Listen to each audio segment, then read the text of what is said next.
ba ñu ngi ciy buuxante. Il y a certains de nos confrères qui citent un ancien magistrat mais aussi un avocat.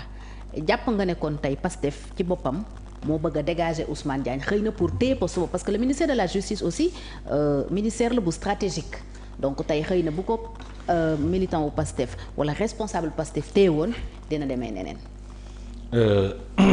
Moi avant de répondre à la question man dama tiit fi ma toog. lu la tiita entendre parler. Ah ouais. Et c'est un homme de justice qui travaille dans la justice bu doon wax di ñu expliquer la question et le traitement de la justice sur justice ni muy waroon démb ak ni mu mel tey. Et je pense que dafa waroon nekk ci principe de la justice parce que la justice n'est pas faite pour ñenn ñi. En l'entendant parler on doit faire vite pour les dossiers des hommes politiques te tribunal chaque jour ñu àtte fa ay nit te du ñu ay homme politique. dëgg la. chaque jour que jëfee lii may wax moom mës a nekk sama position. Il faut qu'on arrête jël justice tënk ko ci ñi nga xam ne dañuy def politique. ñu war fa juger nag suñu justice réew saa ñu ko defee dugg ci kàmb gi parce que les acteurs politiques ne représentent pas 2% des procès qui se passent au niveau des tribunaux moo tax man dama mës a gëm par rapport à la justice que notre justice est indépendante donc en tant qu'acteur de la justice dafa waroon taxaw ci principe yi sur les principes de la justice chaque jour que Dieu fait des dossiers tardent les détentions les longues détentions au niveau de la prison fa laa nekk même su nekkee accusé woon na retard du temps de Macky Sall jusqu'à présent ça tarde. Les acteurs politiques ñu defal leen fast track parce que man sama boss fast track la waaw wala déet. flagrant délit nga def. moom laa la wax sama boss man flagrant délit lañ ma yóbbu fast track la parce que je suis un acteur politique quoi qu'on puisse dire. foofu sax lañ la war a yóbbu nag. waaw moom laa la wax foofu sax lañ ma war a yóbbu. amul feneen fu ñu la war a yóbbu. Est-ce que tu comprends donc aujourd'hui il faudrait qu'on arrête de diviser notre pays là entre les Sénégalais politiques et les Sénégalais qui sont non politiques les Sénégalais lambda. Parce que soo demee kaso ba les Sénégalais lambda ñoo fa gën a yàgg et personne ne parle d'eux. Je l'avais dit lors du procès de Khalifa Sall je l'ai dit lors du procès de Karim Wade il faut qu'on arrête que les acteurs politiques nous disent que ñun suñu dossier dafa yéex wala dafa gaaw wala dafa nangam qui doit parler pour ces gens-là qui n'ont pas de voix pour les bouches qui n'ont pas de voix pour ces milliers de Sénégalais yoo xam ne ñu ngi ci biir prison ba toog fa amul kenn koo xamante ne mooy porter seen voix. Personne. Donc quand un acteur de justice toog fii dafa war a taxaw sur les principes balaa muy défendre parti politique n'est-ce pas. Un président de la République maître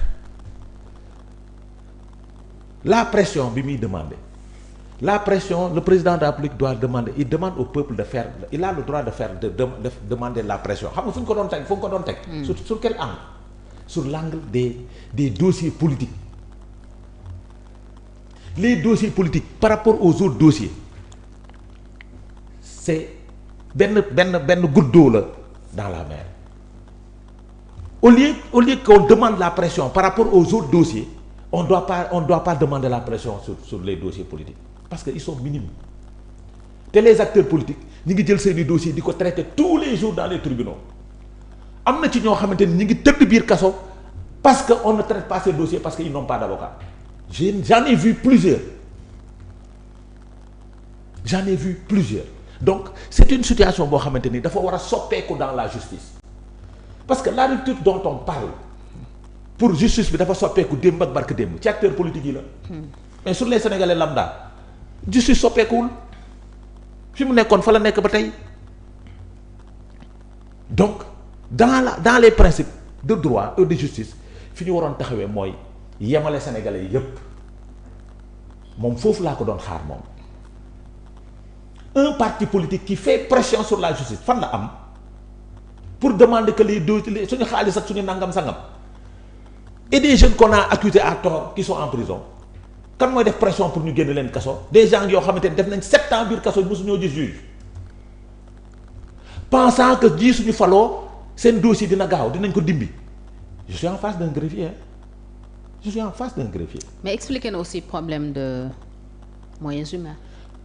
Problème de moyens humains expliqué na ko mais terewul d'accord na ci pression bi ñu war a def parce que dañu am suñu xaalis bu ñu jël ak dañu am suñu nangam surtout que nag dafa am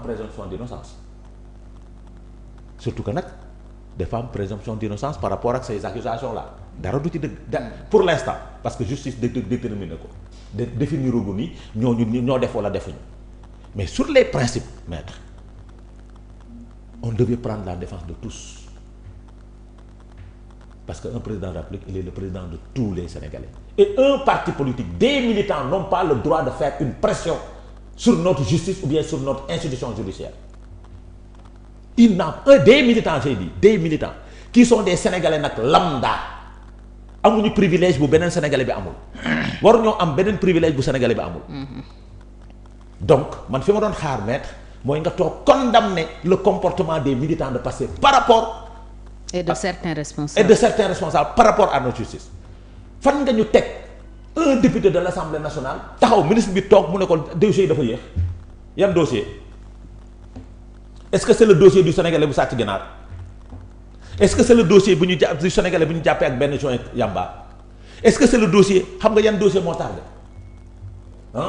l'affaire des politiques toujours quand est-ce que le pays va changer par rapport à ce comportement-là parce que loolu foofu lañ doon xaar rupture bi ñu bañ a jël politique yi rek naan seen dossier dafa yéex nangam sangam on doit traiter pendant ce temps des prisons des Sénégalais croupissent en prison nekk fa en longue détention te kenn waxul seen dossier comment pouvez-vous imaginer un pouvoir législatif qui fait la pression sur le pouvoir exécutif noo ko mën a imaginer en tant que homme de droit en tant que quelqu'un de la justice da nga waroon condamner ces faits là donte nag da nga bokk Pastef mais da nga waroon condamner man foofu laa doon xaaraan sur les principes. en tant qu'acteur de la justice en tant qu'acteur de la justice da nga waroon condamner le comportement des militants de Pastef le comportement des députés à l'Assemblée nationale par rapport au ministre de la justice parce que nag gis nga le ministre de la justice seen biir la bokk en tant qu'acteur de la justice seen biir la bokk il a des principes am taxawaay te li mu wax keroog au niveau de l'Assemblée nationale ce sont des principes bu ñu xaar le ministre de la justice parce que il n'est pas la tutelle des juges de siège. amul autorité. amul autorité ci ñoom. n'a pas à leur donner des ordres. te li mu wax principe la da ciy d'accord ak man principe la. donc pourquoi les gens là taxaw ci di def pression maintenant nit da ngay am courage soo bëggee récupérer poste bi da nga koy récupérer parce que peut-être le ministre ne fait pas l'affaire parce que wax nañ ko. c'est un homme de principe. c'est un homme de principe. Oui. Militants yi wax nañ ko députés yi wax nañ ko parce que foo toogee naan ministre bi nangam na joxe parce que président aussi nee na sax dafa yéex. na président même si moom joxe na ay explications comme yi mel basées sur le déficit de moyens humains ndax nee na magistrats yi doyuñu. c'est vrai greffier également doyuñu. c'est pas à l'État c'est pas au ministre. c'est à l'État du Sénégal de recruter assez de personnel pour prendre en charge ces questions-là. Bien sûr. Et lui, il est élu pour apporter les corrections nécessaires. Waaw wala déet il n'est pas nommé élu nag pour toog di pleurnicher. Diomaye dañ ko fal pour mu apporter les corrections. muy jooyanti parti nga xam ni baaxul ci réew mi. ci secteur yëpp. faluñu ko pour muy wax les problèmes dañ ko fal pour apporter des solutions mais li fi nekk mooy sur la justice.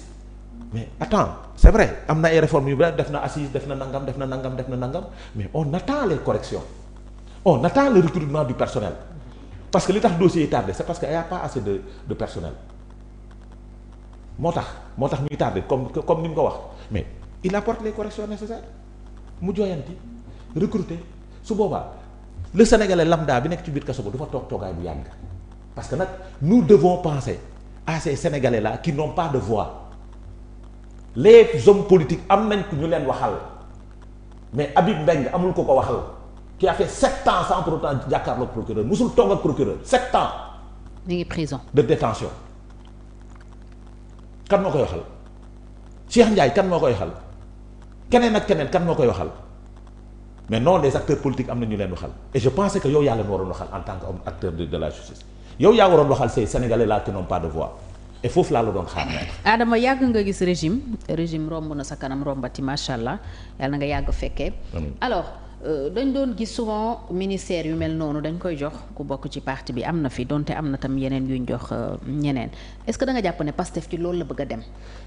xam nga jël ministère de la justice yu stratégique yooyu teel ko seen bopp. xam nga APR amoon na boobu problème. ñu naan les plus importants. ñoom ñëpp suñ jëloon ki nga xam ne day togg ak président de la République chaque jour nekk ñu bokk ñoom ñaar ndey ak baay terewul li Ousmane Ndiaye wax mooy principe bi. waaw si loolu lañ war a tënk. ci loolu la ñu war a tënku suñu bëggee jël seen ministre jël seen ministère jox ko koo xamante ni dafa bokk Pastef am nañ ci droit parce que nag man du ma discuter ci nomination président de la République ak licenciement président. kon ñu ngi dem ci justice politisée. déet la justice ne sera pas politisée attention justice moom li ma doon wax démb rek ak barke démb fa lay taxaw ministre ba mën na nekk politique. di pression. di def pression ba mu neex ko mais juges yi les juges du TS nañu am fulla ak fayda taxaw sur les principes. waaw loolu foofu nag la coow li ne nag. parce que jàpp naa ni moom en tant que greffier ci liggéeyam ku ko def pression suba ak gannaaw suba du ko nangu. parce que dafay taxaw sur les principes de droit et je pense que foofu la war a taxaw maintenant nag li tax nit ñi di jiixi jaaxa man ma commencé woon ragal te wax naa la ko démb. waaw mooy quand j'entends certaines choses j'ai peur par rapport à l'avenir de ma justice parce que man dama mës a jàpp du temps de Diouf ba tey parce que ce que j'appelle la justice c'est les juges du siège man ñooñu lay wax. ñooñu nga xam ni ñooy def procès. ñooy taxaw ñooy juger ñooy àtte nit ñi man ñooñu laa jàpp ñooy justice. mais ay procureur yii dañ leen a fal seen i poste la ñuy défendre seen i intérêt la ñuy défendre mais juge ba président de la République xanaa lu mën ci moom affecté ko point mais terewul day àtte aqulaak taalaam ci biir tribunal kenn du fa waxi politique man loolu laa mës a gëm. et c'est ça la vérité. mais daf may tiitloo nag. ci ñoo xamante ni dañ ñoo jaay rupture. mënoo ñu jaay rupture ba pare nañu justice dafa am lu mu doon sooxee démb ak barke démb yéen ngeen jàpp ko dans vos têtes dans vos imaginations que dañuy manipuler les juges du siège ba mu ngeen fàllu jël ay juges affecté leen à Tambacounda pensant que dañ leen sanctionner or que dañu war a dem foofu relever le niveau de la justice sénégalaise parce que man loolu laa jàpp du sanction. Tamba aussi am nañ droit am na ay droit am ay juges taxaw de très bons magistrats maintenant su nekkee loolu am na ngeen def ko seen biir xel fal ay nit ñoo xamante ni dañu war a apporter des ruptures nécessaires waaye ngal la bu leen jox ministre boo xamante ni day def pression ci ñoom ngal la président de la République bu wax dañu war a def pression sur la justice. Maître Pape Sow Adama interpellé na la en tant que acteur de la justice xëy na am na beneen taxawaay boo waroon a am ci li xew tey ci justice parce que effectivement y a beaucoup de citoyens sénégalais lambda yu nekk foofu seen i dossier def ay at kenn newul seen i dossier yéex na